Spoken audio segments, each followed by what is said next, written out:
بسم اللہ الرحمن الرحیم۔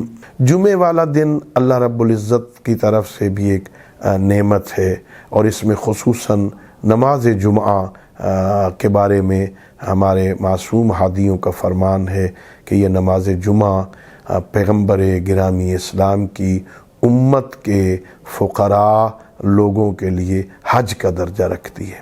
مفاتیح الجنان میں جناب شیخ محدث عباس قمی رحمۃ اللہ علیہ نے بہت سارے اعمال ذکر کیے ہیں روز جمعہ میں۔ سب سے پہلا عمل وہ ذکر کرتے ہیں کہ روز جمعہ میں صبح کی نماز کی 2 رکعتوں میں پہلی رکعت میں سورہ جمعہ کی تلاوت کی جائے اور دوسری رکعت میں سورہ توحید کی تلاوت کی جائے۔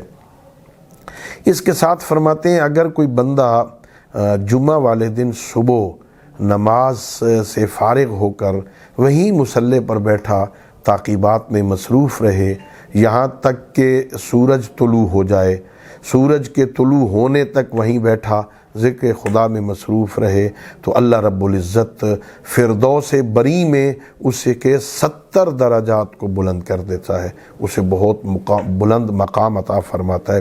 اسی طرح روایتیں ہیں کہ اس دن بہت ساری مختلف صورتیں ہیں، ان کی تلاوت کرنی چاہیے۔ سورہ توحید کی تلاوت کی جائے، سورہ ہود کی تلاوت، سورہ کہف کی تلاوت، سورہ احقاف کی تلاوت کی جائے۔